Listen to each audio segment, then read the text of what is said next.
Non, mais pour moi qui a insuffisant et amélioré, je me dis, c'est pas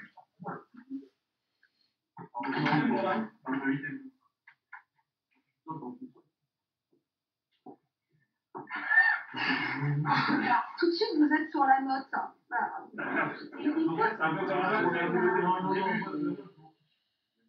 Non, c'est pas. Les notes, effectivement, il faut éviter les notes éliminatoires. Il faut quand même avoir le maximum de culture dans le domaine dans lequel vous avez fait votre formation.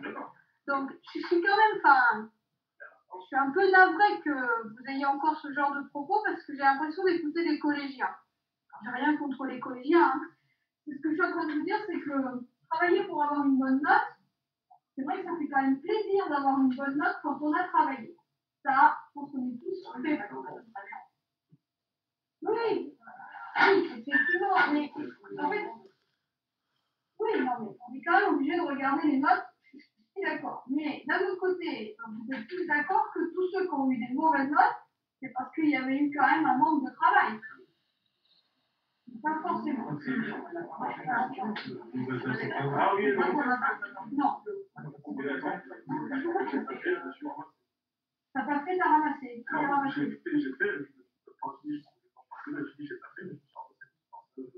J'ai pas forcément dire que. Ah, t'as fait, excuse-moi. Vous avez compris, j'ai pas fait. Non, travail, t'as fait. J'ai bossé. Et vraiment à la hauteur de ce qu'il fallait. Tu as tout donné. Ce que tu avais dans le ventre, et tu t'es vraiment ramassé. Non, mais ça arrive. Je veux dire, c'est l'école de la vie aussi. Après, il faut comprendre pourquoi. Est-ce que si vous refaisiez le partiel avec votre cours à côté de vous, est-ce que vous arrivez à le faire? Non. Donc, ça veut dire que momentanément, alors, je suis tout à fait d'accord avec ce que vous venez de dire, c'est que des fois, on a travaillé et on n'a pas tout de suite la récompense. Parce que malheureusement, notre cerveau, il a quand même besoin d'assimiler un certain nombre de choses et que vous avez peut-être un certain nombre de data, mais vous ne savez pas laquelle il faut utiliser à un moment donné. C'est-à-dire que les connexions ne se font pas encore, qui peuvent n'être pas performantes. Mais ça, c'est des fois un manque de digestion. C'est-à-dire que tout est arrivé d'un coup et vous n'avez pas pu digérer les données pour pouvoir les utiliser à bon escient.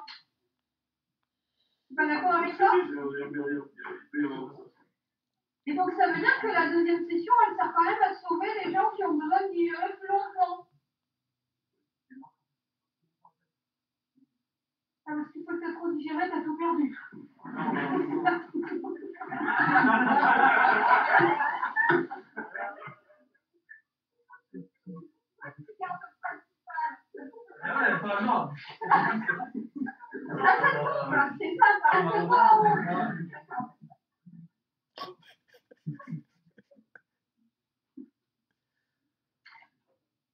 Non, il faut quand même savoir qu'il y en a un certain nombre d'entre vous, je ne citerai pas de nom, qui ont des opportunités pour continuer leurs études, mais qui ne se sont pas rendus compte qu'il faut quand même atteindre un certain niveau. D'accord? Et que pour certains, c'est facile parce qu'ils ont des facilités, et pour d'autres, c'est moins facile. Bon, on n'est pas tous égaux, malheureusement. Et effectivement, on est là pour vous accompagner, mais il y en a, ils sont pieds au plancher, ils n'y arriveront pas, peut-être. D'accord? Alors, il y en a, ils vont y arriver avec le temps, c'est sûr, mais il y en a, même avec le temps, ils n'y arriveront pas. Et ça, c'est des fois parce qu'il y a eu des problèmes d'orientation en amont. Et ça, malheureusement, on en a. J'ai une M2 cette année, au mois de septembre, qui est sortie.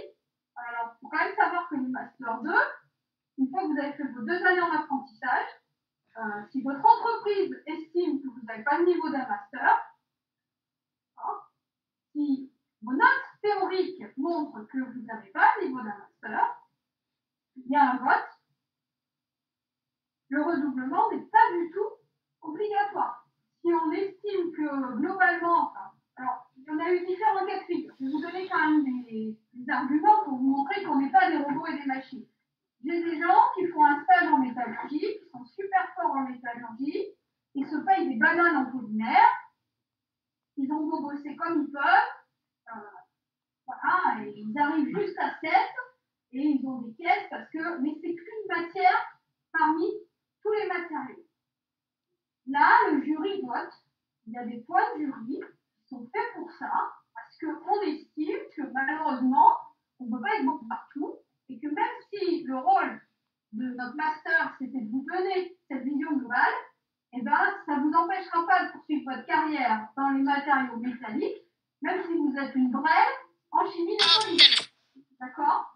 Maintenant, si vous avez des caisses dans 3 ou 4 matières, différentes familles de matériaux,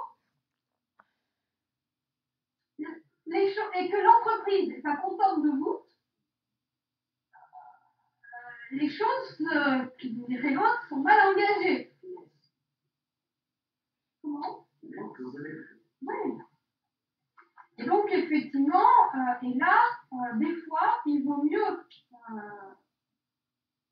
que vous rechangiez, et qu'en plus, des fois, il y a un mal-être en entreprise, c'est-à-dire qu'on vous demande des choses que vous n'arrivez pas à faire ou à atteindre, que vous n'avez pas la carrure d'un bac plus 5, et on a beau essayer de vous mettre dans cette position, ben, ça ne vous va pas, vous n'êtes pas bien, et nous, on en a plusieurs qui dépriment, etc. On a beau les accompagner en leur disant, bah, vas-y, fais de la vidéo, ça prendra plus de choses, tu vas y arriver.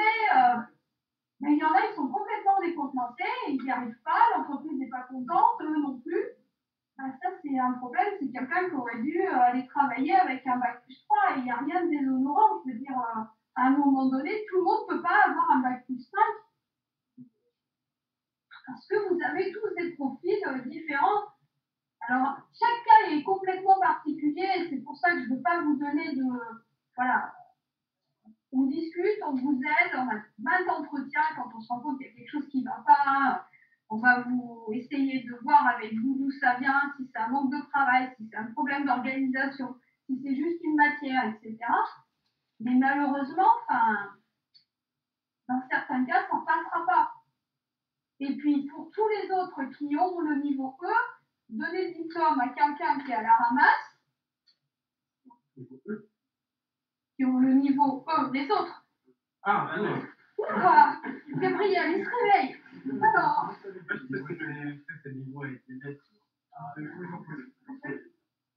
On a réveillé Gabriel, hein, bon, c'est pas grave, tout va bien.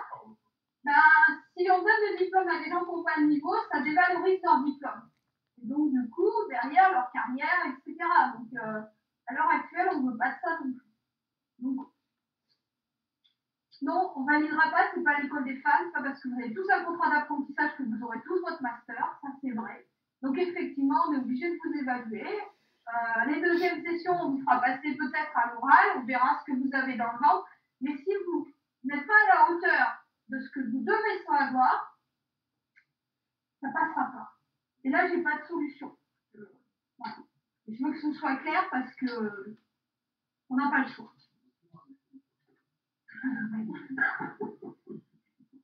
Sur un cause. C'est motivant à 2 semaines de partir. Ben oui, du coup, ce soir, tu arrives, tu bosses comme un fou, puis tu vas avoir tout le week-end en plus. Parce que même si tu sors à 10 km, tu peux emmener tes cours. Hein? Non, ce qu'il faut vous dire, parce que des fois, c'est difficile de toujours travailler, etc. Vous commencez à avoir un âge où vous en avez ras-le-bol, ça, je peux le comprendre. Mais il faut quand même vous dire, il ne me reste plus qu'1 an et demi. Voilà. Après, je suis diplômée, et après, je travaille.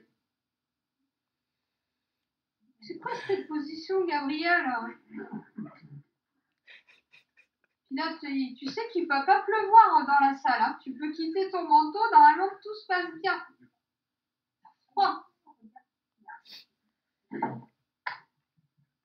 Alors, oui, je reviens à cette fiche parce qu'elle est importante. Normalement, vous devriez avoir une discussion avec votre maître d'apprentissage. Alors, je sais qu'il y en a qui sont très ouverts, qui vous disent, bah, tu vois, là, je pense que tu peux progresser. Il faut Il n'a pas dit ça.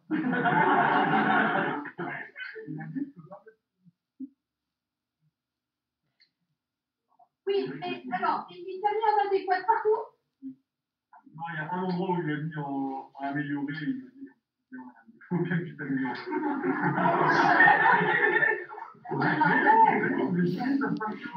Alors, il y en a beaucoup qui n'ont pas d'explication. Donc, ce que vous pouvez faire, c'est leur demander. Et s'ils ne veulent pas, à ce moment-là, vous vous rapprochez de votre responsable d'année pour discuter avec votre responsable d'année de la fiche.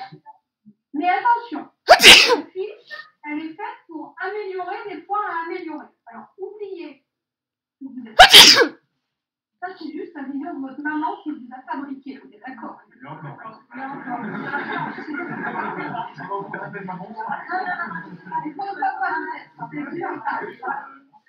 même pas.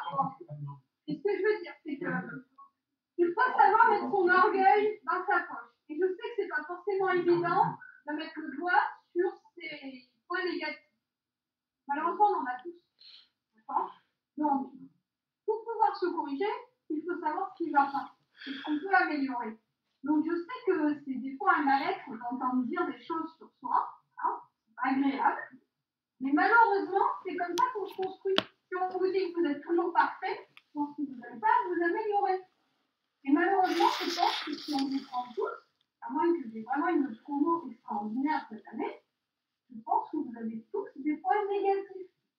Donc j'aimerais que vous-même, vous écriviez les points à améliorer sur une feuille et que vous en discutiez avec votre maître d'apprentissage pour voir s'ils sont d'accord avec vous, parce que des fois, en fait, ils ne vous voient pas comme vous voyez. Oui, il y en a qui l'ont déjà fait, c'est sûr. Mais il y en a pour qui ils ne l'ont pas fait. Et donc, je pense que essayer de faire une petite introspection de oui, alors j'ai travaillé comme ça, etc. Qu'est-ce que je peux faire pour être plus au niveau et dans les attentes? Parce que si vous avez mis adéquat partout, c'est qu'il estime que par rapport aux tâches qu'il vous a données, tout va bien, mais qu'il sent qu'il y a un potentiel et que bon, ben voilà, je garde mon potentiel pour l'année prochaine.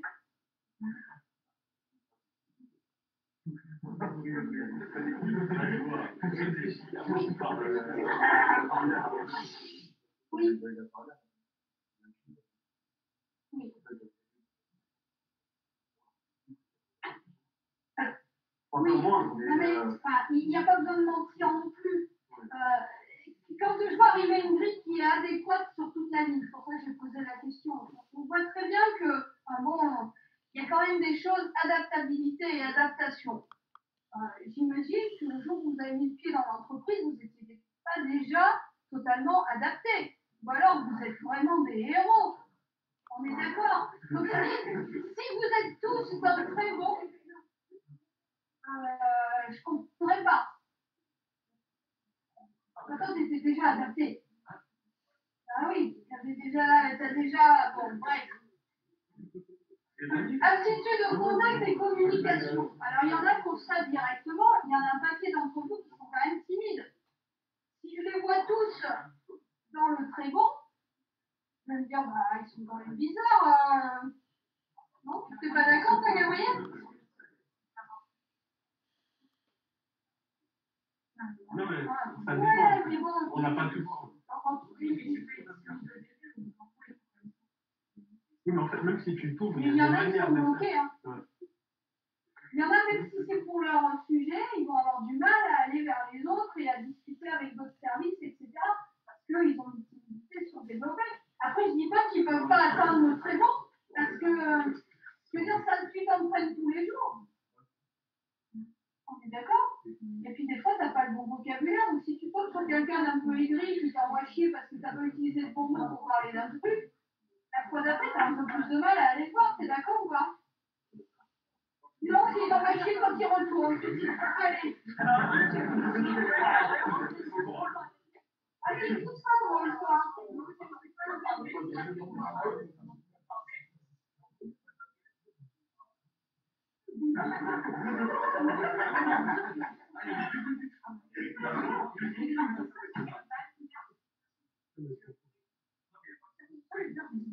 Il a des soucis avec tout le monde. Oui, c'est tout tombé sur quelqu'un de gris, voilà. C'est pour ce qu'il est. Si vous voulez. Mais on va.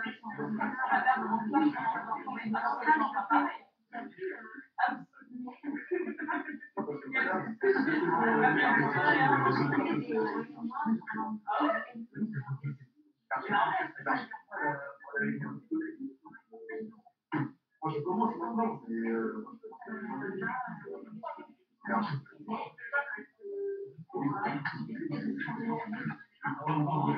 Quand on soit les fiches et que vous êtes en cours, j'ai pas l'impression que vous soyez complètement différents. Oui,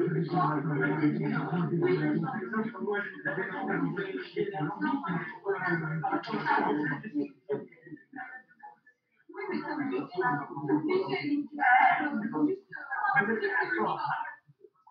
alors que peut-être qu'on pourrait apprendre un petit peu plus.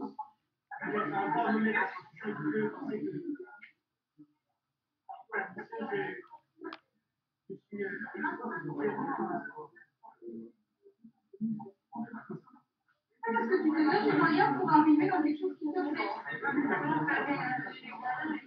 Oui, mais pour ça, c'est vraiment.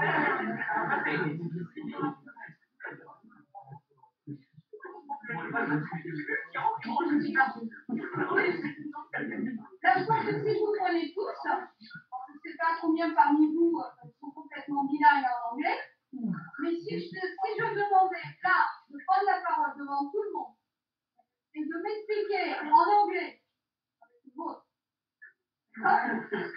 votre mission, je ne suis pas sûre que vous seriez tous forcément les fiers. Et ça, c'est des situations qu'on peut avoir en entreprise. Hein. Je veux dire, être obligé de se retrouver à expliquer un truc où tu n'as pas forcément le langage. On est d'accord. Alors me dire après, moi je suis très communicatif, je pense que Napoléon à zéro était comme tout le monde, quoi. À part Gabriel qui est totalement bilingue. Hein. Donc, sachez balayer devant votre porte et vous rendre compte qu'il y a certaines situations, il faut quand même se rendre compte que, voilà, ça demande quand même un petit peu d'investissement dans le vie, etc. Voilà.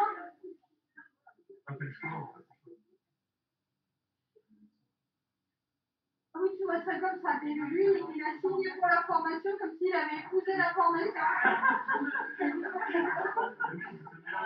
Il a fait un choix, c'est pour le client ou pour le client. Lui, il s'est marié avec son diplôme.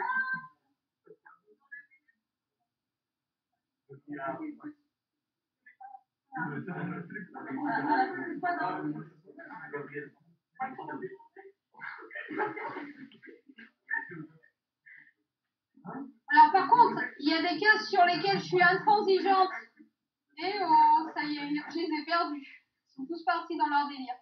Il y a des cases sur lesquelles je suis intransigeante, c'est le respect des horaires, des règles et de la sécurité. Parce que ça, c'est pas Gabriel. Voilà, Eliodor, là, il se la pète, mais il est quand même arrivé en retard, hein, on est d'accord. Alors pourquoi tu fais pas l'effort pour moi? Je suis pas assez bien pour toi.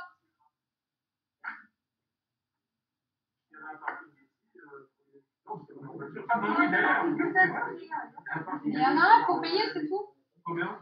Je sais pas, c'est. Ouais, je crois que c'est 100 € le trimestre, un truc comme ça, ou 80 €. Enfin. Pour l'année, ouais. Ah oui, ça ouvre aux horaires de Gabriel seulement.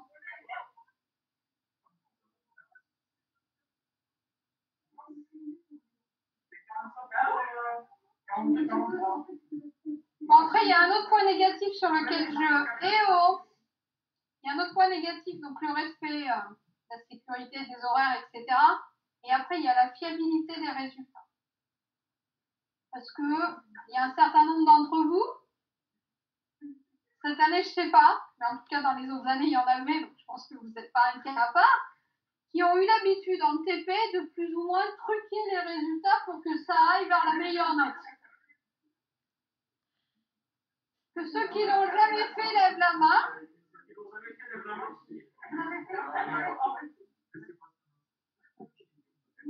Alors, on sent que c'est des petites mains, hein, c'est bon.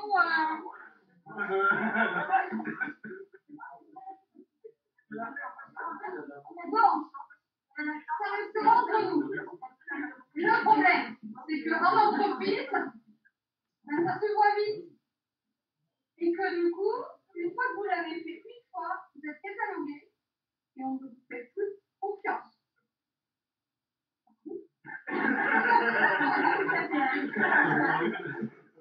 Moi, personnellement, si quelqu'un me dit,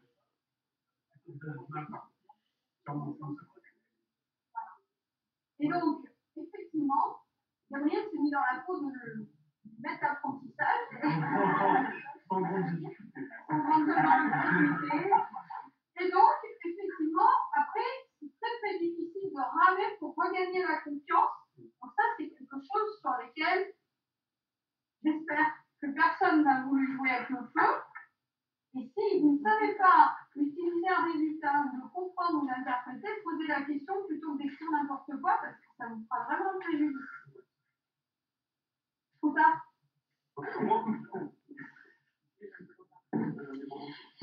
Voilà. Donc essayez de discuter de cette feuille. Et si vous ne pouvez pas avoir cette discussion, essayez de l'avoir au moins avec le responsable pédagogique de l'année.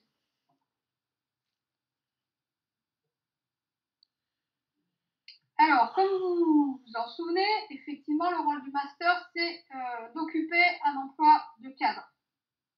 Mais c'est pas juste avoir un diplôme pour avoir un emploi de cadre. C'est qu'effectivement, il faut être à la hauteur pour être dans cette mission. Alors, effectivement, on vous demande de choisir un cas concret dans votre rapport de master. Mais il faut faire attention à pas tomber. Range ton téléphone. Ça m'énerve.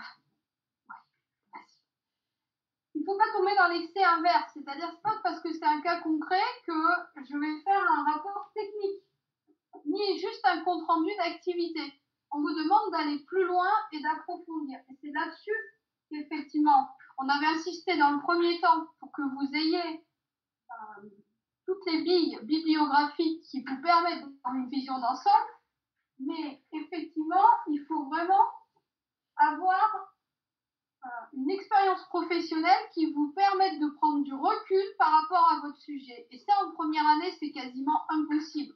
Mais c'est ce vers quoi il faut tendre. Est-ce que c'est clair pour tout le monde? Oui? Très bien. On sent que ça vous fait plaisir.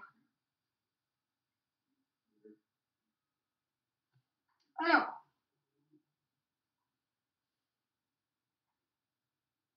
ce rapport centré sur l'étude d'un cas concret, il doit assurer un passage constant entre la théorie et la pratique. Oui, le début est pareil, mais la fin est différente.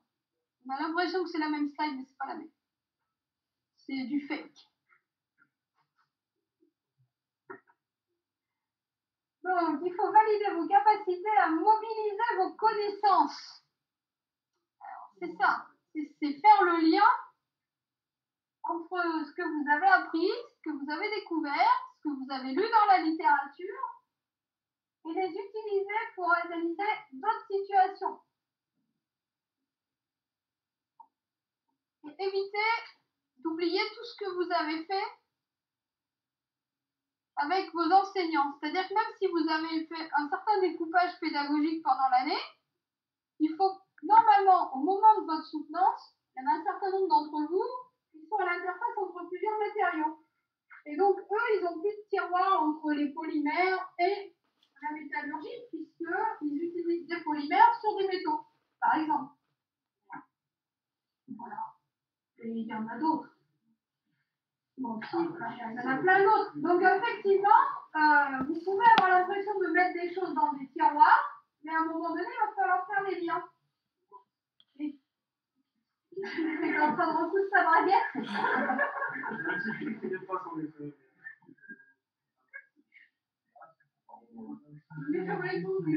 qu'il est bien fait de lever ce matin. Non, mais c'est bon, c'est bon.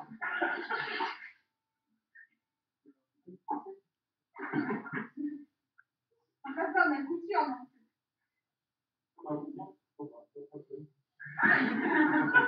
On va s'arrêter là. Donc faites attention, parce que ça va être très important, c'est-à-dire d'avoir du recul. On en a plein, ils arrivent le jour de leur présentation de master et ils présentent l'utilisation d'une résine. Et malheureusement, vous savez que le mot résine peut être utilisé dans l'entreprise pour des prépolymères qui n'ont rien d'une résine. Vous êtes d'accord? C'est à vous de corriger les mots, même si c'était le jargon qui était utilisé avec nos collègues d'à côté ou en entreprise, c'est à vous de corriger le jargon pour utiliser le bon terme. Donc, il faut vraiment que vous ayez pris ce recul et que vous soyez capable d'utiliser toutes vos connaissances pour les utiliser à bon escient.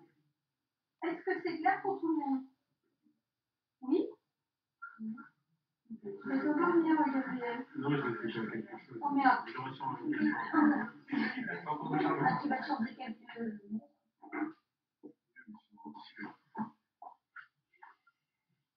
Et effectivement, il faut toujours montrer son ouverture d'esprit et la façon à laquelle vous arrivez à vous adapter à une nouvelle situation. Donc, dès que vous avez une nouvelle situation, allez chercher des documents complémentaires pour pouvoir enrichir vos connaissances et vous adapter à cette nouvelle situation. Et ça, il faut le faire tout au long de votre année. Ok? Et donc, on attend de vous de voir tout ça. Ouais, ça vaut une petite photo, hein? Vas-y, vas-y. Bah, depuis tout à l'heure, ils le font, mais normalement, je devrais essayer de vous les envoyer, mes slides. Ça passe dans le tuyau.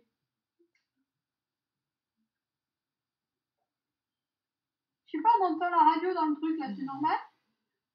C'est Mokhtar qui écoute la télé? Mokhtar, es-tu là? Oui, je suis toujours là, madame. C'est toi qui écoutes la radio? Absolument pas. Il n'y a pas de bruit chez moi. Bon. T'étais d'accord qu'on entend... D'accord. Ouais, je pense que c'est là. Mais c'est assez drôle. Ça fait drôle. Bon. Et Mokhtar, tu nous entends nous ou tu entends mes voisins aussi? J'entends absolument tout. J'entends tout le monde. J'entends les bavardages aussi. Absolument tout. Ouais. On n'a même plus le droit de dire des conneries pendant son cours. Alors, l'intérêt du rapport de stage, parce que pour l'instant vous êtes dans le stress de devoir écrire le truc, je pense que l'intérêt vous le voyez plus.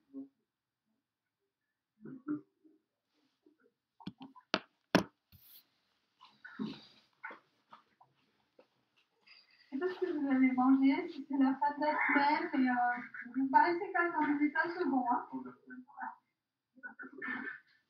Attends, tu es encore là dans la photo? Non. Je regarde parce que tout à l'heure je vais être cadré. On va les avoir. Alors, il va vous servir à analyser, à comprendre et dégager le sens de l'expérience vécue. C'est la valeur ajoutée de votre travail. Est-ce que vous êtes capable de dégager le sens de l'expérience vécue?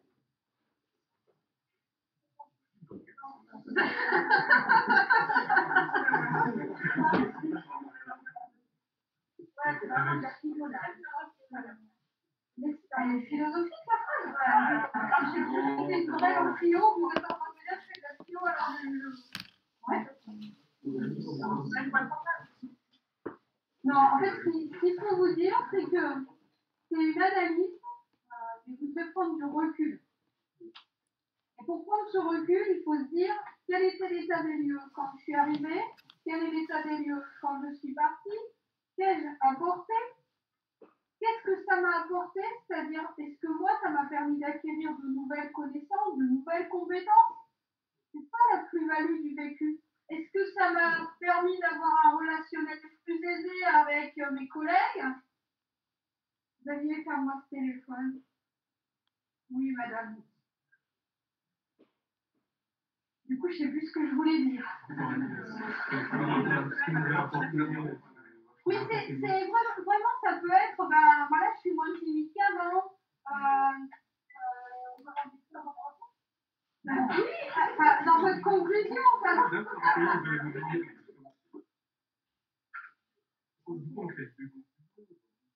En général, on fait une conclusion sur le projet avec les ouvertures et une petite personnelle. À part que les phrases bateaux qu'on trouve partout, c'était génial, maintenant je suis le meilleur et je suis parfait. C'est quand même bizarre que toutes mes promos soient parfaites. Toujours. Ah si, il y en a qui l'écrivent, je te montrerai. Sérieux? Tu veux voir? Non, ça, si c'est Elio qui écrit, oui, je suis d'accord, je crois. Ah ouais.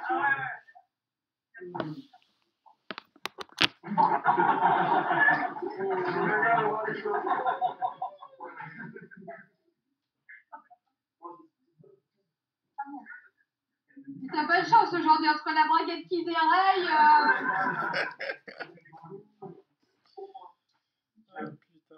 Alors,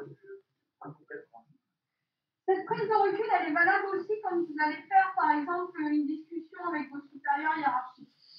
En général, on ne va jamais vous dire que ce que vous avez fait, c'est génial, c'est parfait, que vous êtes le meilleur. Ils vont toujours insister sur les choses qui manquent. Et donc, des fois, vous sortez un petit peu de ce genre de discussion, un petit peu. Comment tu dis dans ton jargon à toi? Comment on dit? On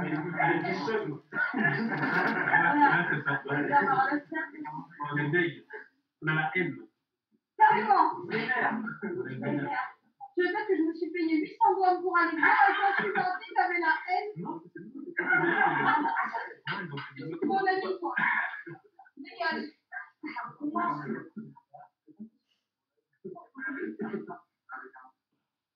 Oui, ah oui, sur le coup, en général, on n'apprécie pas trop d'avoir eu des remarques. Mais effectivement, il faut quand même laisser faire le temps et y repenser après. Vous êtes d'accord avec moi? Donc là, c'est vraiment essayer de prendre du recul et puis essayer de se remémorer les phrases. Moi, je sais pas, moi ça me fait ça, mais je suis pas sûre d'être un être humain normal. Mais quand j'ai eu une seule journée, je la remis toute la nuit. Ça vous fait pas ça?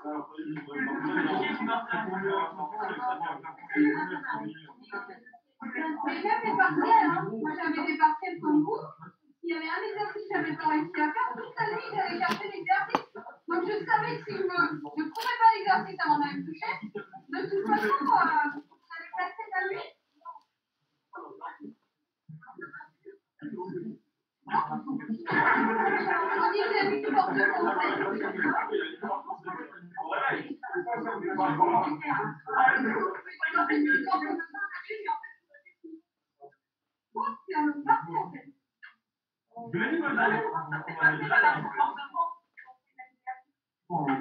Ouais, mais il faut quand même être capable de tirer les conclusions de ce qui s'est passé, non?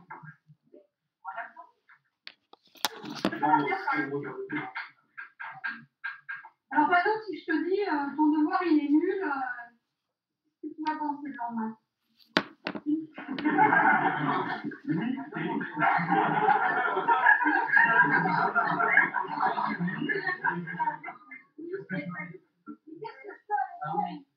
Qu'est-ce qui a fait que ton devoir était nul? Déjà, parce que des fois, vous ne vous rendez pas compte, on nous dit que c'est nul, vous ne savez pas pourquoi. D'ailleurs, si vous avez eu mon directeur de thèse, il était génial pour ça. Hein. Il prenait toute la page et puis il n'était pas clair. Quand il y avait une phrase qui n'était pas claire, il te soulignait toute la page. Sur 250 pages de thèse, je peux vous dire que t'as des boules, mais correctes, quoi. Et tu relis le truc une fois, deux fois, trois fois. Et du coup, tu prends le truc, tu vas le voir, tu dis qu'est-ce qui n'est pas clair? C'est pas limite, non. Tu me regardais, tu me disais, oh, je devais être fatiguée, alors c'était juste pour me rappeler que j'avais pas bien eu ce point-là. Yes. Ah ouais,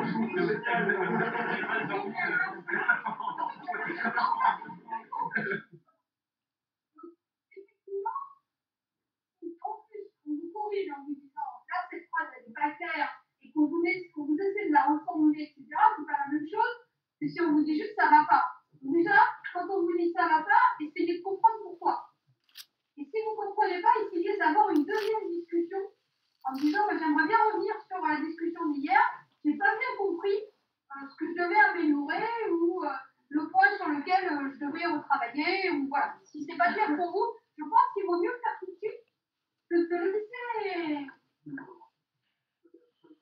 Peut-être que j'ai bien répondu, mais on n'a pas de nos copies pour savoir là où ça se passe. Alors, non, en fait, la raison, c'est que normalement, dans notre université, d'habitude, vous êtes en libre circulation avec les enseignants. L'avantage des jeux, c'est que c'est vrai que c'est une université à l'échelle humaine, donc vous avez les bureaux de vos enseignants qui sont juste à côté. Normalement, en demandant un rendez-vous, après vos cours, vous allez voir ça s'est toujours passé comme ça. C'est vrai qu'avec le Covid, alors vous pouvez toujours demander un rendez-vous, mais après il faut que ça colle avec les enseignants. Mais normalement, moi je sais qu'avec mes M2 là, j'ai donné toutes les copies pendant mes TP. Parce qu'il y en a plusieurs qui voulaient les voir et que c'était le seul jour où ils étaient sur Evry. Du coup, j'ai pris le jour des TP, je leur ai montré les copies. Et puis voilà, on n'en parle plus. Mais normalement, vous pouvez aller consulter vos copies. D'ailleurs, madame, Vous avez le droit de consulter vos copies, bien sûr. Alors, c'est l'enseignant qui... Voilà. Et en général, en fin d'année, pour les archives, elles sont descendues au secrétariat et ça passe aux archives, elles sont toutes placées. Alors, non, c'est gardé, hein. Bien sûr. Alors, en fait, c'est ce que je vous ai expliqué pendant l'atelier professionnel précédent. Dans une UE, des fois, il y a plusieurs intervenants pour une même UE. Et en fait, on a des gens qui portent plainte 5 ans après, sur l'UE. Et normalement, on est censé pouvoir refaire exactement la même chose. Mais imaginez que l'enseignant, il est parti à la retraite, c'est ce qui nous était arrivé, pour refaire exactement le même examen sans avoir exactement le cours qui avait eu lieu, c'est impossible. Ce qui fait qu'on évite de mettre un détail trop fourni. D'accord? Donc on vous donne la note finale de l'UE et plus tout le détail.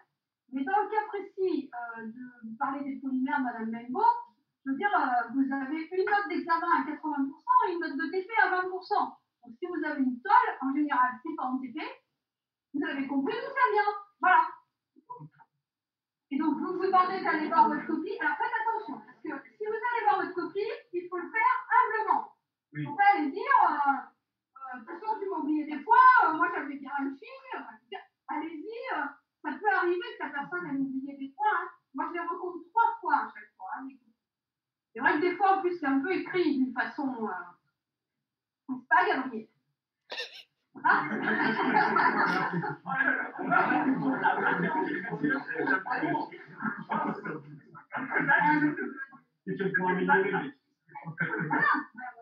Mais c'est vrai que, bon, des fois, tu as mis des points d'un côté, tu as retourné la page et puis tu as oublié de côté, ça peut arriver.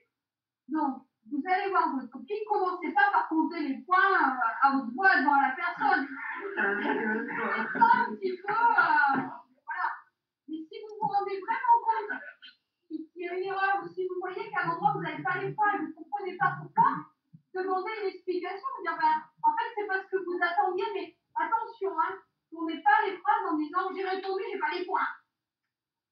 Bien, si vous adressez la personne comme ça, en général, on va se passer correctement. Mais si vous dites, voilà, moi je croyais avoir répondu, c'était pas ça la question, je comprends pas, qu'est-ce que vous attendiez?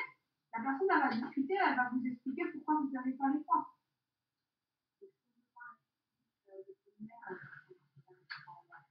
Vous demandez à Madame Benbo de voir sa copie, vous demandez ses disponibilités, vous lui dites moi je suis là tel jour, telle heure, machin. Est-ce que après le cours, avant le cours, est-ce que je peux passer normalement, elle ne peut pas refuser. Oui. Toujours. Toujours, parce que le jury n'a pas validé, et tant que le jury n'a pas validé, on peut donner des points de jury, on peut...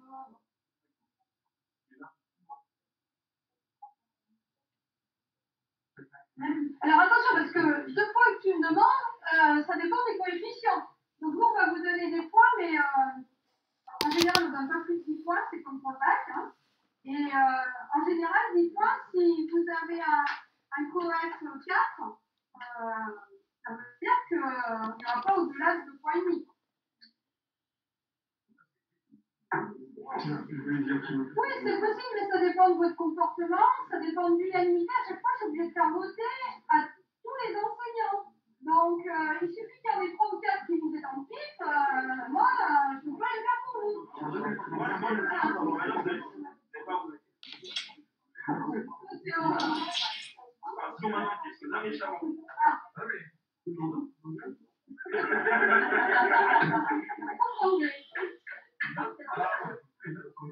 Alors, une nouvelle surprise.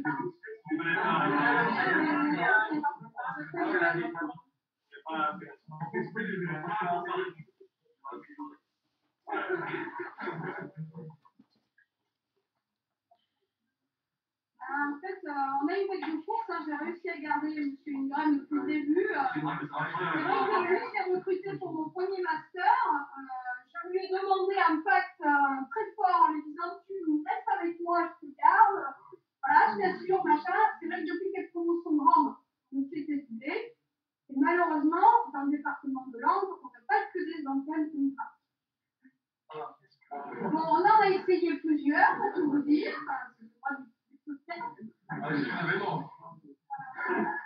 Alors, par contre, vous avez des délégués. Il y aura un conseil de perfectionnement qui sera au mois de juin. Faites remonter, parce que moi, je ne vis pas les cours avec cette personne, je ne la connais pas du tout.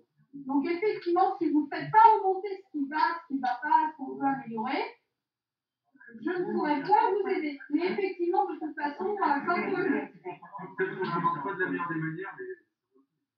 vous n'avez pas abordé de la meilleure des manières. Alors, je sais pas, c'est Vous êtes violent avec elle?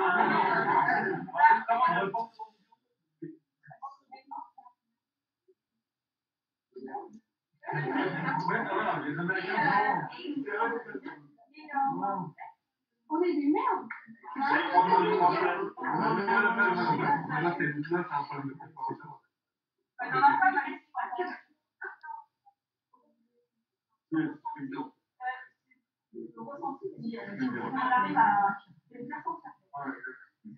On a des différences vraiment au niveau de la culture, même au niveau de l'apprentissage. Ça, c'est bien parce que ça veut dire que vous allez vous adapter à une nouvelle culture. Ça, c'est génial.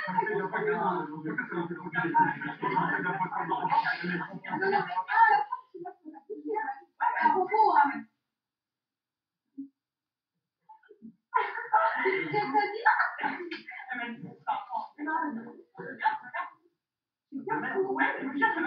Mais il y a des très bons ingénieurs chez Carrefour.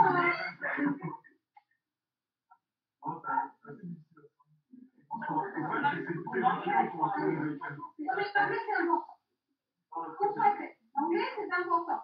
Après, moi, j'essaie quand même de leur faire faire des cours. Ça, c'est dans mon cahier des charges où je demande que le cours soit adapté à des scientifiques. Donc, déjà, si on vous fait faire du Shakespeare pendant 10 heures, j'ai déjà dit que moi, c'était niet. Je ne connais pas.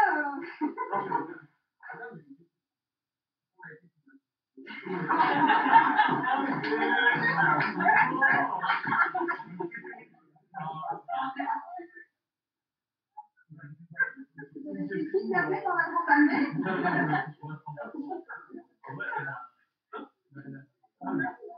Et toutes les fois, non plus.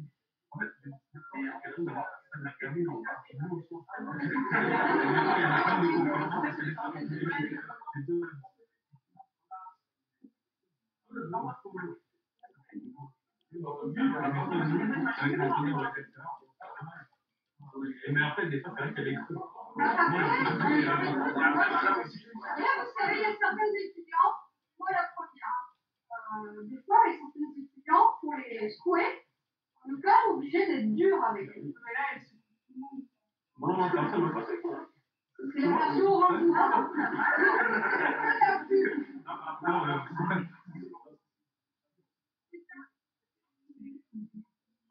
Alors, vous savez, ce genre de cours, moi, j'ai par exemple, pour vous dire, un prof sur qui je suis tombée à l'université, je vous donner mon expérience professionnelle. Je rejoins une licence de chimie après un DUT, un parcours qui n'est pas normal vis-à-vis de l'université en détail. Je suis arrivée en licence, ma prof d'organe m'a envoyé au tableau, m'a demandé un mécanisme à la noix que je ne savais pas écrire, on m'a dit que non, je me suis mis organique, c'est pas du tout. Bref. Elle m'envoie au tableau, elle me dit fais-moi un mécanisme. dans la salle, vous savez, qui crises de mécanisme. Vous venez d'où? Donc, je dis, bah, j'étais pas là l'an dernier, machin. Un DUT, les DUT, c'est de la merde. Vous êtes là pour faire les derniers de la promo, de toute façon, vous n'arriverez jamais à rien. Alors, regardez comme ça. Je me suis dit, ma cocotte, tu sais pas à qui tu as affaire.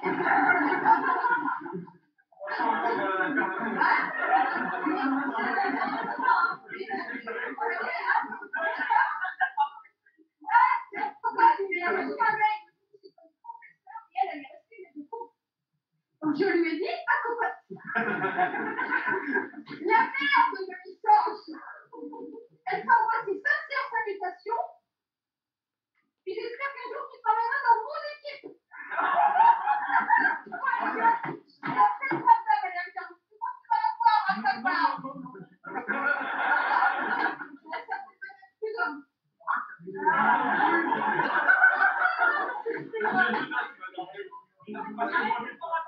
Mais c'est pas grave, des fois comme ça. Mais elle m'a donné l'envie de lui éclater la gueule. Donc, c'est bien, elle m'a donné une période de avec moi. Voilà, c'est ça qui est beau, non?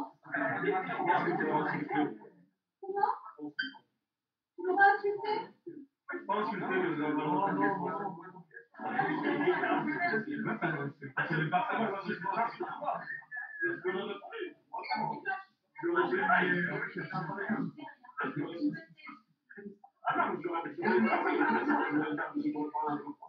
Mais d'un autre côté, elle avait raison, je savais pas les faire son putain de mécanisme.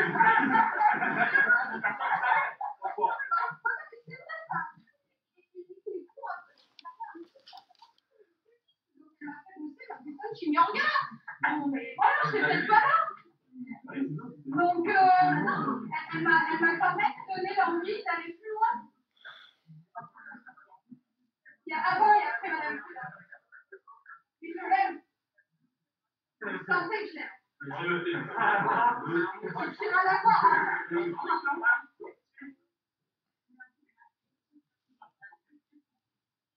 Mais elle n'est pas chef d'équipe.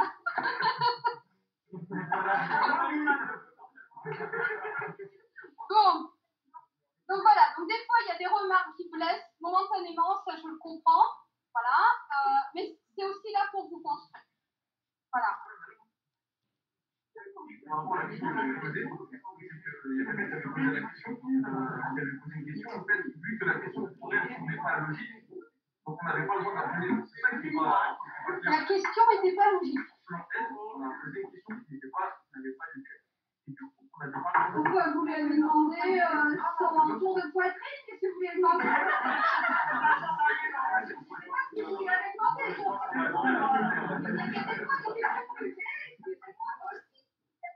Il y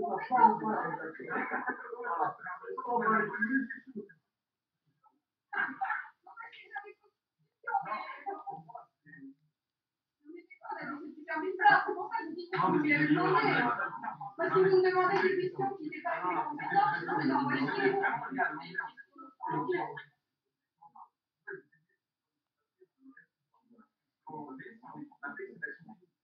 Nous, on dit si on est kidnappé. Si on entend, on est kidnappé, ça veut dire qu'on n'a pas été récupéré. Et on a fait une question sur l'utilisation d'un pont, et le fait d'avoir posé cette question, c'était pour elle pas logique, donc pas légitime, et on est en train de balader, en fait, en mode aussi. Non, mais vraiment, j'ai posé une question par rapport à l'exercice. Je dis que je pensais, elle m'a dit, papa, arrêtez de penser, ça sert à rien. En gros, ferme-la et ensuite, après, dans le cours, elle m'a dit, ouais, faites pas comme les autres élèves qui veulent rajouter leur science. Non, c'est vrai, je suis pas. Voilà, j'ai une question à un moment donné. Je vais vous dire, vous gardez pour vous. En général, quand on a des questions sur lesquelles on ne répond pas ou on dévie la réponse, c'est parce qu'on n'est pas à la hauteur pour y répondre.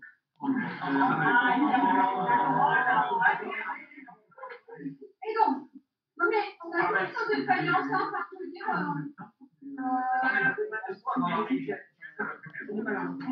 Voilà, c'est ça. Oui, mais ça veut dire qu'il faut admettre que tu as une faiblesse. Voilà. Et tout le monde n'est pas capable de le faire. c'est comme ça, et c'est pas accepter la Non, mais vérité. si tu sais pas l'expliquer, c'est parce que c'est une chose que tu manipules pas bien. C'est comme si moi je te fais un mécanisme de chimie orgasme et que je te dis, mais c'est comme ça parce que c'est comme ça. Voilà. Tu me fais pas chier, tu réfléchis et puis c'est tout. Ça veut dire que j'ai rien compris. Ça veut dire que j'ai appris par cœur et que je te donne ce que j'ai appris sans avoir compris d'où ça venait. On est d'accord? Donc, et ça, c'est pas donné à tout le monde d'être capable d'expliquer parce que des fois, on a des questions qui nous déstabilisent. On se dit, mais pourquoi il me pose cette question? Et si tu sais pas répondre, ben pour, devant les autres, pour garder ton, je sais pas, en fait, tu réponds peut-être de manière un peu agressive ou déplacée. Elle se sent dépassée, peut-être. Mais je suis pas psychologue, je suis.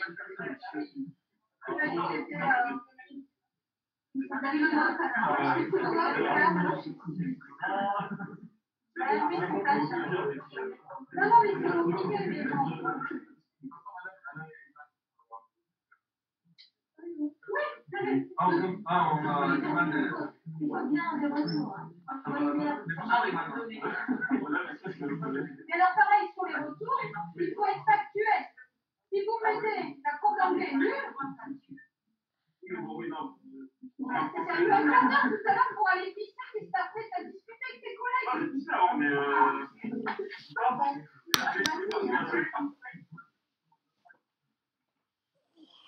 Non, mais par contre, il faut trop m'expliquer ce qui ne va pas, hein, parce que vous avez des fois dans vos commentaires, enfin, vous dites que le prof de machin, il est nul.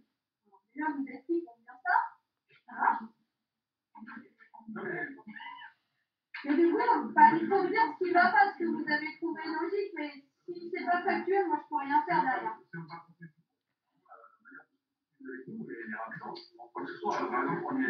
Elle fait un comparatif entre les niveaux d'anglais de différents pays et les niveaux de la France. Elle a dit que tranquille, c'est la même.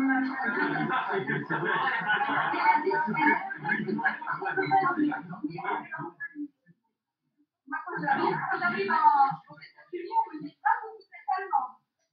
C'est bien.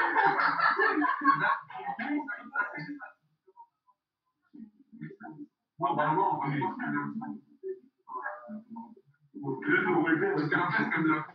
Non, mais l'important en anglais, c'est d'être capable de comprendre et de faire comprendre, on est d'accord. Mais c'est vrai que si tu n'as pas confiance en toi, c'est ce que je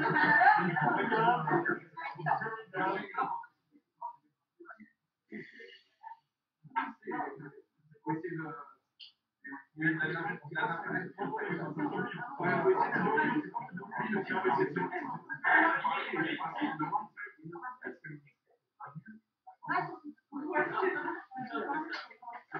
j'ai eu que des choses d'anglais comme ça. Oui,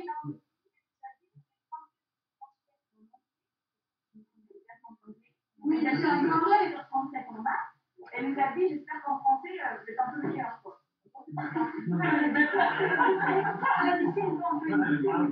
Même en français, on est pas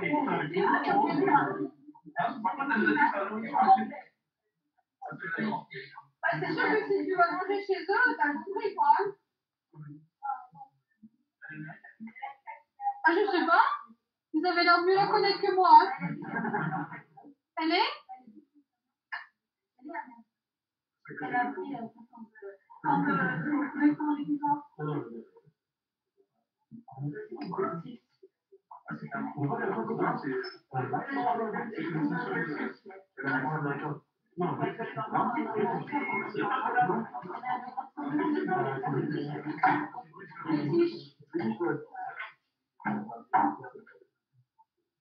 faut que j'écris. C'est pas l'heure là. On va tenir quand même.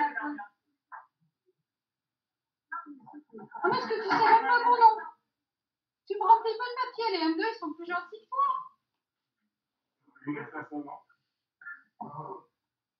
Une fois que je fais un M2, Tout à l'heure, vous savez, je vous ai dit que vous aviez le droit d'avoir vos propres idées, etc. Effectivement, nous, on est très axés réflexion personnelle. Parce que nous montrer que vous êtes capable de réfléchir, pour nous, c'est important. Non, mais des fois, on croit qu'on n'a pas le droit. Donc ça, c'est autre chose. Donc, ce que je dis souvent, c'est que vous avez le droit de mettre votre réflexion personnelle en étant diplomate. Ouais, c'est un terme que vous n'avez pas tous en tête non plus. Alors, la diplomatie, c'est que vous avez le droit de donner votre idée, mais en la tempérant, c'est-à-dire, faute de temps, l'entreprise n'a pas souhaité faire telle et telle chose, mais il aurait été intéressant d'utiliser telle et telle technique qui semblait, qui aurait pu donner telle et telle information, on n'en sait rien. Voilà, c'est ça, votre réflexion personnelle. Et puis, vous pouvez vous appuyer, alors pas sur de la publicité qu'on a à la télé, hein, c'est sur des publics. Mais c'est des fois que vous prenez le mot un peu autrement. Hein. Voilà, par exemple. Et puis, évidemment, des sites internet. Alors, faites attention aux sites internet, c'est qu'il y a des. Ouais, il faut savoir bien trier. Ok, c'est bon pour ça ou pas? Donc, il y a plein de tournures hein, pour expliquer ce résultat. J'ai plusieurs hypothèses. La première, c'est la présence, je dis n'importe quoi, d'un groupement acide, par exemple. Pour détecter ce groupement acide, on aurait pu, par exemple, réaliser un dosage. Voilà, mais il faut toujours essayer de donner une idée qui aurait pu donner l'information, qui aurait pu répondre à, enfin, expliquer, enfin, donner le résultat de votre hypothèse. Est-ce que c'est clair? Oui? Super. Alors, on continue. J'espère que j'ai pas perdu Mokhtar. Tu l'appelles Momo, carrément. Non, je suis là, madame. J'espère qu'il est pas trop malade. Non, ça va. Hein. C'est juste que je suis fatigué ces temps-ci, mais ça va. Hein? Je sais pas ce que j'ai foutu.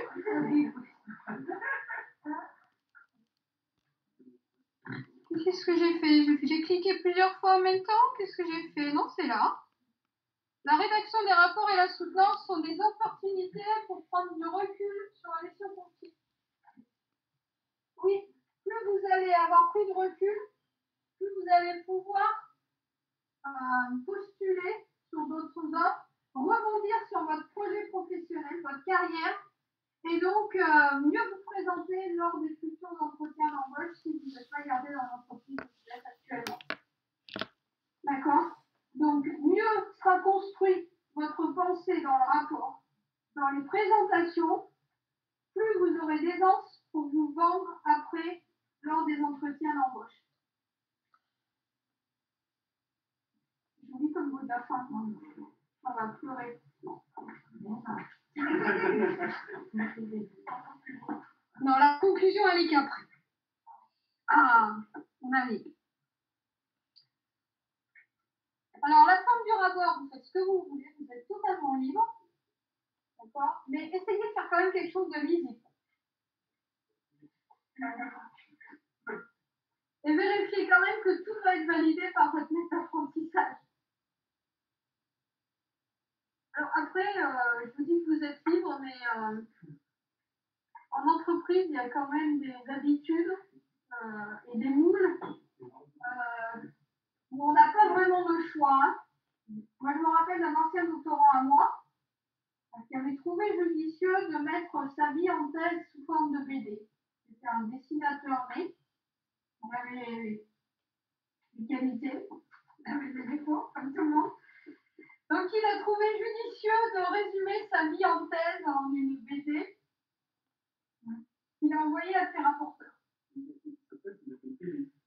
Non. Il a fait son rapport de thèse et il a résumé sa thèse sous forme de BD. Non, il avait le résumé en anglais, en français. Il avait trouvé judicieux de mettre sa touche personnelle. Je peux vous assurer que les deux rapporteurs qu'il avait, qui étaient des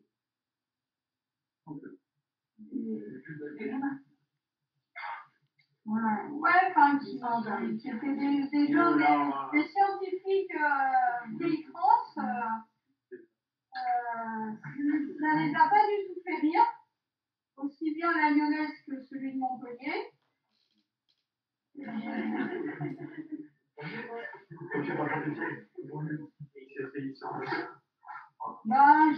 En plus, il avait trouvé judicieux pour pas me mettre dans le truc, de pas m'en parler. Ce que moi j'ai découvert ça le jour de la soutenance où tout le monde tirait la gueule. J'avoue, comme électrochoc, j'aurais préféré autre chose. J'ai sorti les rames, les voiles et tout ce que vous voulez pour qu'ils valident. Bon, je garde pas un souvenir. Si, il l'a eu. Mais ce que je veux dire, c'est que je pense que le rapport de soutenance de thèse aurait pu être bien meilleur si les gens avaient été dans une psychologie un peu plus. Voilà, ça avait déjà plombé l'ambiance dès les 10 premières minutes avant le début de la soutenance, ce que je trouve pas remarquablement bien choisi. Ouais. Combien de temps pour les thèses pour les présenter? 45 minutes. 45 minutes et 1h30 à 2 heures de questions.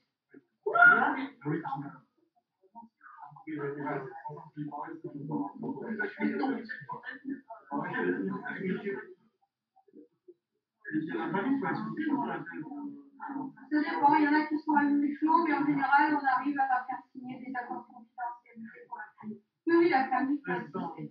Mais tu sais, c'est pas le meilleur, hein. Je pense que moi, ma famille, ils se sont fait vraiment chier. Oui, non, mais je pense que Déjà, je pense qu'à la fin, déjà les mots que j'avais utilisés, ils avaient compris la moitié de ce que j'avais pu raconter. Je pense qu'ils trouvent ça très long, et puis la partie question n'est pas forcément bien vécue par la famille. Parce que donc,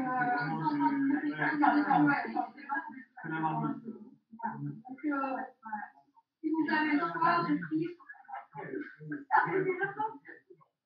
C'est pas forcément les meilleurs moments, et en plus, pour le doctorant, t'es pas forcément dans ta meilleure forme non plus. T'as quand même un peu de pression, donc il y a des questions que tu aurais totalement répondu si tu avais été comme ça dans le couloir ou dans ton labo. Le jour de ta soutenance, il y a tout le monde en face de toi, t'es un peu pris comme un. Donc tu peux avoir envie de t'assembler jusqu'à 200 personnes hein, pour une soutenance de thèse. Donc c'est assez impressionnant. 200 personnes. Oui, ça peut aller jusqu'à 200 personnes. Oui, c'est c'est pas un truc. L'avantage du Covid, c'est que ton jury est là pour faire une dizaine de personnes. Oui,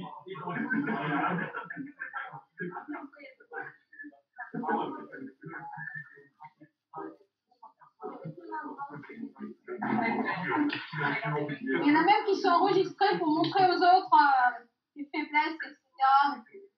Alors, justement, ça peut être sympa parce que d'abord, les.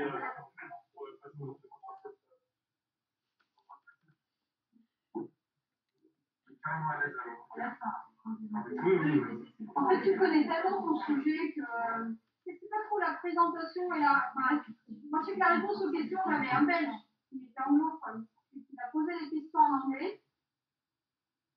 Et il me posait des questions où il n'y avait pas de questions, donc sa question a duré 10 km, et donc je ne savais pas où était la question. J'avoue que j'avais déjà enduré 1h30 de questions. Je commençais à être un peu usée. Et j'avoue, à un moment donné, il a donné le numéro de page, et je n'avais pas chopé le numéro de page. Un truc à la con, qui n'est pas anglophone du tout. Et je sais pas, j'étais tellement axée sur la science qu'en fait, j'en ai complètement oublié le numéro de page. Et donc là, très délicatement, mon directeur de thèse me souffle le numéro de page en français, donc là, c'est la honte totale. Et vu que je ne suis pas du tout expressive, tout le monde a vu que j'étais députée. Après, je veux dire, ça reste un bon souvenir, parce que j'ai bien défendu mon truc. Et puis à l'époque, il y avait encore les félicitations du jury écrites, et je faisais encore partie de cette minorité d'étudiants qui avaient en plus les félicitations écrites du jury. Alors voilà, pour moi qui sortais du fin fond de la France, du trou du cul du monde, enfin, comme vous voulez, qui avait un pauvre débuté à la con à la base, qui voilà, avait jamais redoublé, qui sortait d'une famille ouvrière, j'étais très très contente d'avoir enfin décroché le Graal. Donc oui, enfin, je veux dire, mes parents ils ont pleuré, hein, donc ils n'avaient jamais vu une séquence de thèse. Ma grand-mère me disait, mais tes docteurs puissent pas une quoi, on n'a rien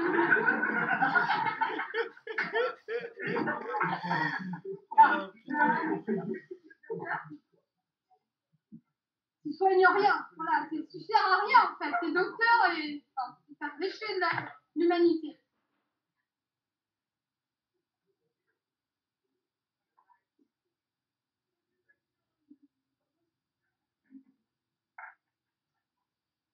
Donc effectivement, un point important, c'est qu'il faut passer de votre travail personnel de compréhension et de recherche à un travail extérieur. Et il faut être capable de communiquer ce que vous avez fait à des gens qui ne sont pas forcément des spécialistes. Donc faites attention parce qu'entre les présentations que vous avez eues en entreprise avec une communauté de gens qui connaissent exactement ce que vous faites au quotidien et les expliquer à vos responsables de master qui sont des fois complètement ignares dans votre sujet, voilà, des fois il y a un delta à franchir. Hein, voilà. Donc on compte sur vous parce qu'on espère pas avoir un moment de solitude qui dure 2 jours parce que ça peut être très long. Hein, voilà. Donc à vous de trouver les bons mots pour communiquer ce que vous avez appris et découvert à des personnes qui sont totalement hors de votre domaine d'expertise. Voilà. Donc essayez de vous mettre à notre place. 30 secondes. Oui. Après votre thèse, après la thèse, tu vas en postdoc pour avoir le bac plus 10. Hop, tu y vas. Et après, tu passes les concours où tu te prends les portes dans la gueule. Après, tu as un poste, tu es content.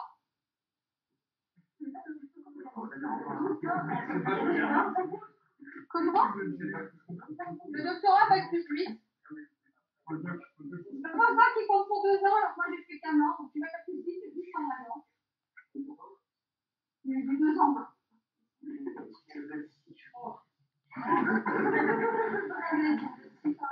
Non, puis après, j'ai eu un début de carrière qui était tellement chaotique, je suis tombée sur quelqu'un qui me volait mes expériences, etc.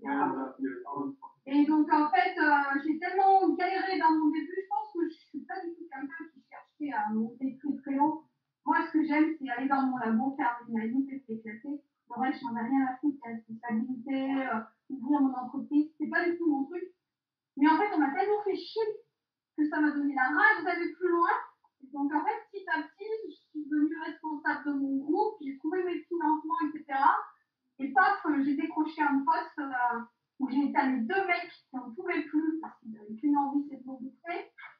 Et voilà, donc je suis arrivée, mais c'est vrai que j'ai galéré toute ma vie en fait. J'ai toujours bavé de mon entourage qui avait les dents qui régnaient le plancher.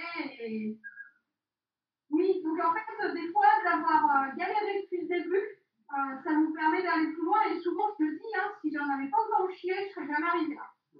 Et des fois, même mon pire ennemi, qui m'a fait baver dans le début de ma carrière, je lui envoie un mail en lui disant merci pour ton comportement parce que je ne serais jamais arrivée là sans toi. Et c'est vrai en plus. C'est pour vous montrer que vous allez vous construire des fois que vous allez vraiment baver, mais qu'en fait, derrière, ça vous permet d'avoir des ouvertures. Ah oui, vous pensez que je suis pire qu'elle?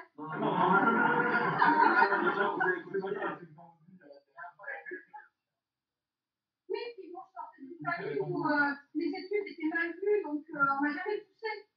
Ce qu'on voulait, c'est que je sois coiffeuse, que j'ai un CAP de je sais pas quoi. Et voilà, que je travaille et que je passe pas chez le monde. C'était qu'une fille, donc c'était pas grave. Sur le garçon, on pouvait pas se tromper, mais sur la fille, on en avait rien à foutre. C'était pas un problème. Oui, oui, je veux dire, c'est. Non, c'est pour vous montrer que les difficultés que vous avez eues, elles vous construisent. C'est important d'en avoir, en fait. Voilà. Non, non, je pense que je suis un exemple pour vous parce que ça vous montre que quoi qu'il arrive, tu as toujours des ressources et c'est comme ça que tu vas te construire. Le fier, bon, je suis pas fière en fait. Je suis pas quelqu'un de fier. Là, quand je vous le dis aujourd'hui, oui, parce que pour vous, je me dis, ça vous donne une lueur d'espoir. Si j'avais eu des enseignants à l'époque qui m'auraient dit, oui, ben, tu vas y arriver, vas-y, fixe-toi des objectifs, tu peux y arriver, je pense que ça m'aurait fait bien. Mais donc c'est pour ça que je trouve que c'est bien de vous dire, bah, de n'importe où tu arrives, tu peux faire ta place. Moi, quand je suis arrivée la première fois, on m'a dit bah, il va y avoir un poste à Évry, mais il sera pour machin. Et puis en fait, la question à la bonne poste, c'est moi qui suis arrivée, qui a fait plus de résultats. Après, il faut savoir aussi que les choses sont très factuelles, hein, c'est toujours le meilleur qui gagne. Donc, même si tu fais pas de bruit, que tu fais pas de vagues, etc., à un moment donné, il y a ton dossier avec ce qu'il y a dedans. Donc, même si vous en avez autour de vous qui ont la tchatch, etc., et qui ont l'air d'être forcément meilleurs que vous, si vous vous appliquez bien sur votre boulot, qu'il est bien fait, que les rendus que vous laissez, et d'ailleurs c'est très important hein, de laisser votre histoire en entreprise, hein, vous laissez une trace de vous. Hein. Moi je suis passée par le même endroit que Gabriel. Bon, maintenant ça me permet d'avoir des contacts sur le caoutchoutier à Vitry-sur-Seine, parce qu'on était en stage ensemble. Voilà, et il se rappelle de moi alors que voilà, j'étais petite, toute jeune, que je leur ai laissé un rapport de stage où j'avais fait le boulot de 1 an en 2 mois, que quand je suis arrivée en leur disant bah, tiens, j'ai un sujet qui pourrait vous intéresser dans vos pneus, bah, le responsable de la recherche m'a donné un contrat de collaboration de 30 000 euros. Pour un labo comme le mien, bah, 30 000 euros, c'est pas rien. Voilà, il m'a payé quelqu'un pendant 6 mois, on a eu un brevet ensemble. Voilà, je suis quand même contente d'avoir eu une collaboration avec une entreprise. Voilà. Et du coup, vous laissez quand même des choses petit à petit. Donc, effectivement, et j'ai pas honte, aujourd'hui, j'arrive, j'ai pas honte d'aller dans l'entreprise, même si je connais rien dans le domaine, je veux dire, je sais ce qu'ils font, voilà. Mais pour vous, je pense que c'est important de vous rendre compte que même si des fois le quotidien ne se passe pas comme vous voulez, si vous laissez une trace qui est positive de vous, bah, de toute façon, c'est comme ça qu'on construit l'avenir. C'est l'heure, faut plier bagage. Non, je m'arrange. Ah, tu t'arranges, arrange-toi, mon grand. Donc, puis jamais perdre espoir et c'est jamais fini. Hein. Des examens à passer au repêchage, c'est arrivé à tout le monde, parce que personne n'est parfait. Je veux dire, à un moment donné, tout le monde a droit à une seconde chance. Pourquoi? Ça dépend pourquoi.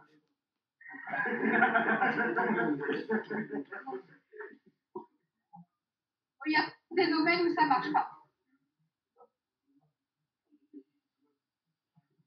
Alors, l'écriture du rapport. Évidemment, étape 1. Ça, c'est pour vous donner un peu les clés qu'il va falloir suivre. On examine l'ensemble des documents, le travail réalisé en faisant une évaluation critique pour sélectionner ce qui est utile à la démonstration. Vous avez vu, il y a une première étape de tri, parce que vous n'allez pas pouvoir tout mettre. Ça, on en a bien conscience. Ensuite, on effectue un classement, une hiérarchisation et une articulation des informations avec un plan. On est d'accord? Vous avez le droit d'enlever ce qui ne s'articule pas dans le schmilblick. Hein. C'est clair? Bon. Ensuite, la qualité d'un plan ne dépend pas du nombre de parties. Parce que j'en ai, c'est plus je vais en mettre, plus ils vont être contents. Non, parce que plus il y a de numéros, plus on a de chances de se perdre. Et surtout, il faut faire très très attention que le plan soit vraiment bien par rapport à la quantité, c'est-à-dire pas faire des parties qui ont 3 phrases et des parties qui ont essayé de les équilibrer. Ça, je trouve que c'est pas facile. Non, mais j'ai conscience. Après, si vous me dites que je dépasse une demi-page, je ne peux pas vous en vouloir. Mais c'est vrai que évitez d'avoir des différences sur la taille des parties qui soient trop importantes parce que du coup, on a l'impression que vous n'êtes pas structuré. Ok? Alors, ce n'est pas un plan de recherche, mais un plan démonstratif. Donc, vous devez argumenter votre réflexion. Donc, ça, c'est pour mettre en évidence votre démarche. Est-ce que c'est clair? Oui. Un plan de recherche, c'est par exemple, je dois synthétiser telle molécule. L'étape 1, il faut que je synthétise je sais pas, une molécule, l'étape 2, deuxième molécule, l'étape 3, troisième molécule.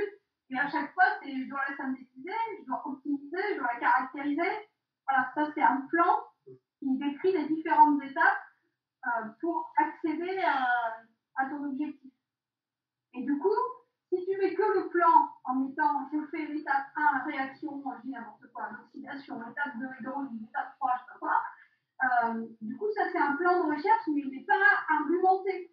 Alors que si tu me dis, j'ai choisi de partir avec la molécule 1, parce qu'elle est la moins chère du marché, et que pour mon application en grande échelle, c'est plus... Du coup, là, tu as argumenté. Tu as toujours ta démarche et ta démonstration, mais cette fois-ci, on voit que la molécule 1, elle n'arrive pas comme ça par hélicoptère en disant tiens, il y a les AMA, chimie et sciences des matériaux à Evry, si j'allais faire un petit coup. C'est vraiment pourquoi je suis partie de cette molécule. Alors, je sais qu'en entreprise, c'est pas toujours évident parce que des fois, il y a des recherches en amont et on vous dit tu pars de ça. Et bien tant pis, vous devez justifier pourquoi vous partez de ça. Et si c'est pas clair, vous devez fouiller pour savoir pourquoi ils sont partis de ça. Vous devez savoir pourquoi. Et pas dire, oh, bah, c'est l'autre d'avant qui me l'a dit, je comprends. Bien sûr. Bien sûr.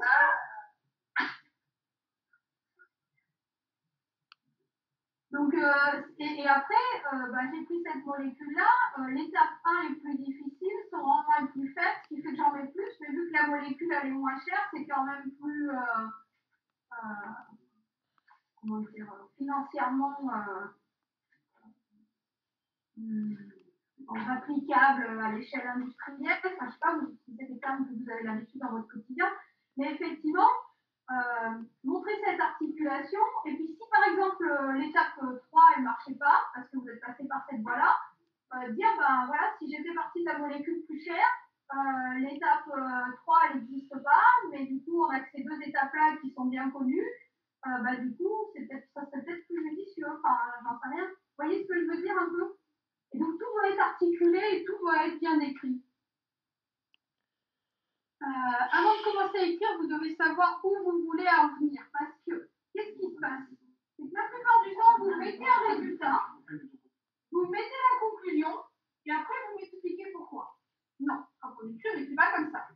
Je mets le résultat dans un tableau, je discute d'après la valeur du graphe, machin, on constate qu'en passant de l'échantillon truc à machin, il y a une augmentation.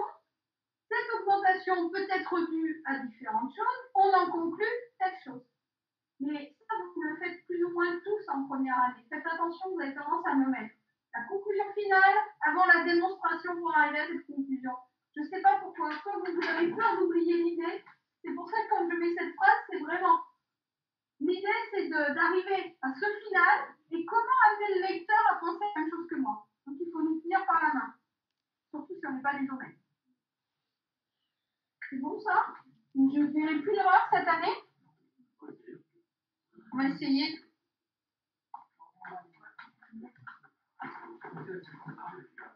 Alors, je ne sais pas combien il m'en reste, pas beaucoup.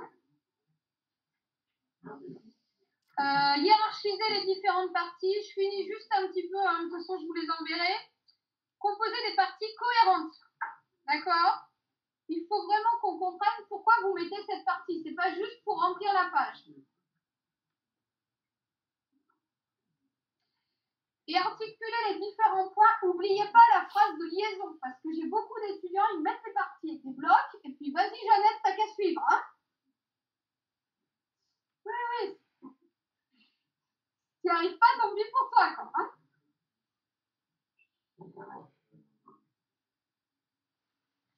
Quitte à faire une petite conclusion courte à la fin, et qui permet de refixer les idées du lecteur avant d'amorcer la partie suivante, pour voir pourquoi vous avez mis cette partie-là avant l'autre. Alors évidemment, il faut faire une introduction claire. Alors ça, vous essayez tous d'être clairs. On essaye, voilà. L'important, c'est d'indiquer ce qu'il faut savoir avant l'étude. C'est-à-dire pourquoi c'est fait, etc. Justifier l'intérêt de l'étude et surtout situer dans le contexte avant d'annoncer le plan. Alors, il y en a plein qui n'annoncent jamais le plan dans l'introduction. Normalement, en lisant l'introduction, on sait ce qu'il y a dans le corps de votre rapport. Et en lisant l'introduction et la conclusion, ça doit être logique. Donc, veillez bien à rédiger votre introduction et votre conclusion à la fin et enlevez le rapport rapport et relire l'introduction et la conclusion pour vérifier que c'est cohérent.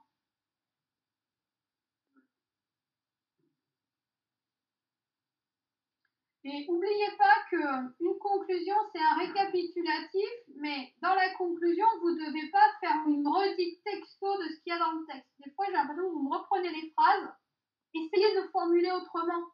Du coup, si le lecteur n'a pas compris avec les premières phrases, plutôt que de se redigérer une deuxième fois la même phrase, il en a une autre version pour voir s'il a compris.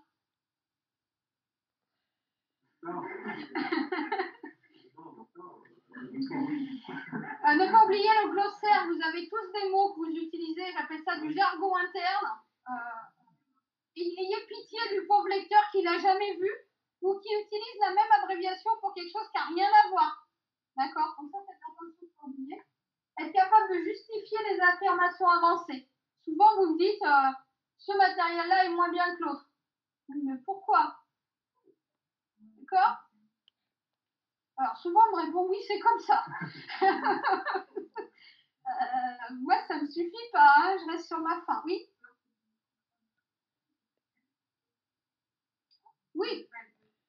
Non, c'est tous les mots. Et alors, à chaque fois que tu vas les utiliser une première fois, tu mets le mot en entier, tu mets l'abréviation entre parenthèses, et après, tu as le droit d'utiliser que l'abréviation.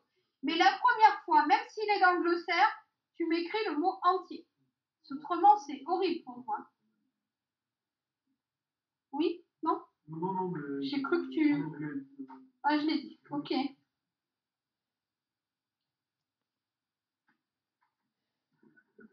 Et s'appuyer sur des choses que vous avez déjà démontrées pour pouvoir en déduire d'autres par rapport à la biblio ou par rapport à ce que vous avez lu par ailleurs. Essayez toujours d'articuler les choses pour montrer que ça ne tombe pas du ciel comme ça.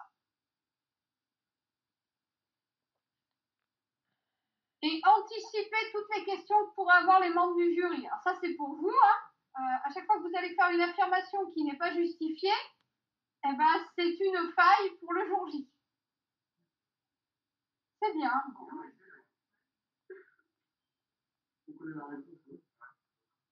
Ouais, par contre, tu as intérêt à bien connaître la réponse. Ouais. Ça peut être à double tranche. Enfin bon, vous faites comme vous voulez. Moi, je préfère que ce soit un petit peu expliqué dans le rapport et que du coup...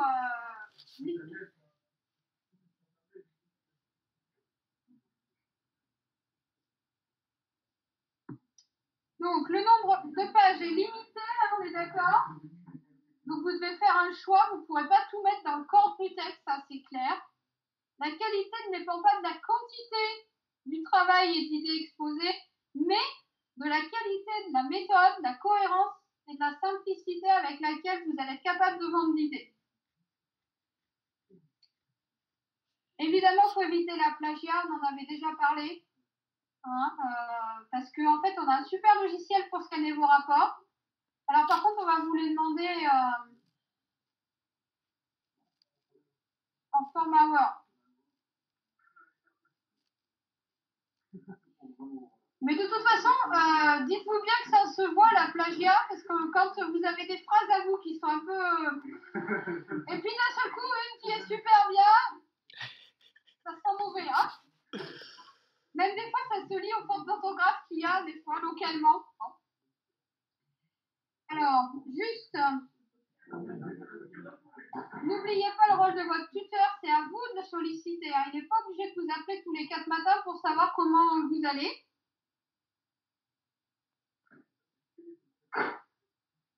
Évidemment, essayez d'aérer votre rapport parce que alors, des fois, je reçois des trucs, je pense que comme brique, ça serait bien, mais rien que de voir la page et la présentation, j'ai déjà envie de pleurer. Évitez le jeu. C'est on et nous. Hein. Parce que je. Et normalement, le temps, c'est le passé composé. Bon, alors, vous avez des petits problèmes sur l'accord du participe passé. Bref. Évitez de noyer les informations. Restez modeste. Ni cassant. Bon, bon, utilisez le correcteur orthographique. Bon, peut-être ça vous fait rajouter des fautes, alors je sais pas. Ah bon? Il rajoute des fautes. Bah, des fois, je pense dans les mots scientifiques. Mais vous pouvez le faire apprendre en fait.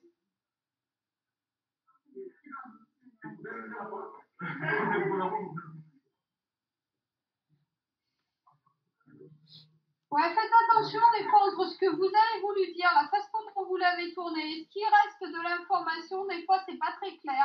Essayez de faire des phrases courtes. Mais tu les coupes. Moi je les fais longues et après je les coupe en deux. Alors c'est une idée par phrase. Donc dès que tu commences à en avoir plusieurs, tu essaies de couper. Hein, mais on a tous les mêmes problèmes. Alors je sais que j'avais une collègue qui avait compté. Elle dit qu'au-delà de 25 mots, ça s'appelle plus une phrase. Voilà. Les paragraphes, c'est pareil, hein, ils correspondent à un changement d'idée. Donc faites attention, des fois vous revenez juste à la ligne parce que vous avez envie, mais vous ne changez pas d'idée. Bon, n'oubliez pas de relire attentivement et puis d'avoir le temps de laisser reposer. Donc quand vous faites ça à la dernière minute, malheureusement, ça n'a pas le temps de reposer. Et puis bah, vous avez toutes les clés pour réussir. Il faut que je remplis sur votre papier. Bon, ben moi maintenant je verrai le résultat. J'espère bien.